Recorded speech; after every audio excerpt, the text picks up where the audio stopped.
Assalamualaikum warahmatullahi wabarakatuh. Saya atas nama Nur Hafifah Damayanti dengan NIM 105721100821 dari kelas manajemen 21C. Hari ini saya akan sedikit menjelaskan tentang peramalan dengan teknik smoothing. Pengambilan keputusan bisnis saat ini sangat tergantung dari kemampuan perusahaan dalam melakukan peramalan bisnis, baik peramalan dalam jangka pendek maupun jangka panjang. Tujuan dari peramalan bisnis agar perusahaan dapat mengetahui kemungkinan-kemungkinan akan terjadinya untung dan rugi perusahaan. Apapun bidang bisnis yang digeluti, apakah bisnis pertanian, pertambangan, industri dasar dan kimia, barang-barang konsumsi, jasa maupun keuangan, semua bidang bisnis tersebut menggunakan ramalan untuk sukses pada bidang bisnisnya.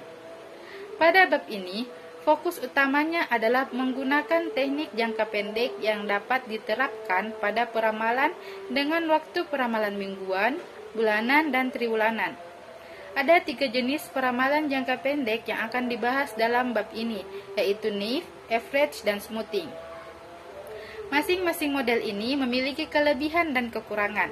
Kesederhanaan model NIF membuatnya sangat berguna untuk perkiraan cepat jika pola datanya sedemikian rupa sehingga tidak ada banyak perubahan antara satu periode, waktu, dan lainnya. Namun, keterbatasan model NIF adalah bahwa ramalan masa depan hanya tergantung pada masa lalu langsung dan mungkin ada keacakan yang signifikan dalam data. Untuk menghilangkan keacakan dalam data, kita bisa menggunakan average. Teknik average memberikan peningkatan terhadap model NIF karena model ini mempertimbangkan seluruh rangkaian waktu dan fluktuasi. Dalam teknik average, hanya mengambil satu set nilai yang diamati dan menghitung rata-rata, dan kemudian menggunakan rata-rata ini sebagai perkiraan dalam model rata-rata bergerak. Analis harus memiliki poin data historis sebanyak yang diperlukan untuk rata-rata bergerak. Untuk mengatasi kelemahan dari teknik average, maka teknik smoothing dapat digunakan.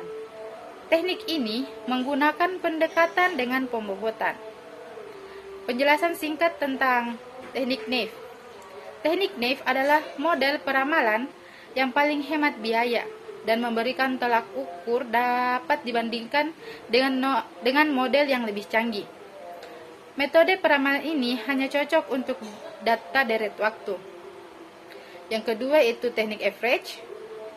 Data masa lalu merupakan bahan dasar yang dapat digunakan dalam memprediksi masa depan, sehingga kondisi perusahaan membutuhkan peramalan yang lebih cepat seperti peramalan produksi, persediaan, penjualan, dan lainnya, baik harian, mingguan, bulanan, atau kuartal. Maka perusahaan dapat menggunakan beberapa alat peramalan sederhana. Model average atau rata-rata dapat digunakan pada kondisi ini. Teknik average dibagi menjadi 2, yaitu yang pertama, simple moving average. Simple moving average merupakan suatu metode peramalan dengan menggunakan data-data masa lalu, kemudian dijumlahkan dan melakukan perhitungan rata-rata untuk mengetahui suatu informasi yang mungkin akan terjadi. Yang kedua, double moving average. Dalam upaya untuk memperhitungkan tren, musiman atau pola siklus dalam data, Anda harus mencari metodologi perkiraan yang akan mempertimbangkan faktor-faktor ini.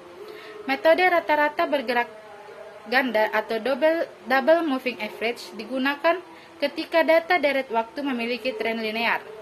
Dalam metodologi ini, Anda menghitung satu set moving average atau MA, dan kemudian set kedua dihitung kembali rata-rata bergerak dari set pertama atau MA.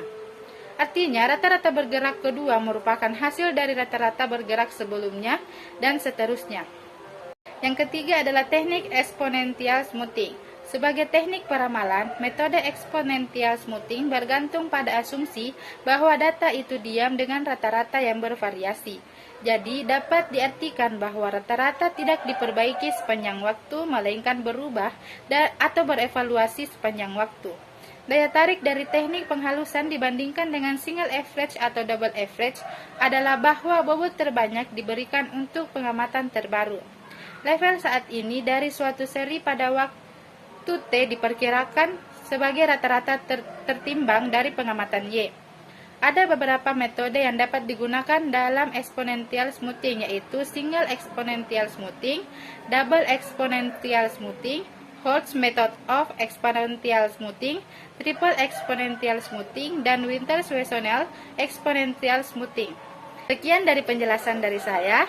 Billahi fisabilillah, fastabiqul khairat. Wassalamualaikum warahmatullahi wabarakatuh.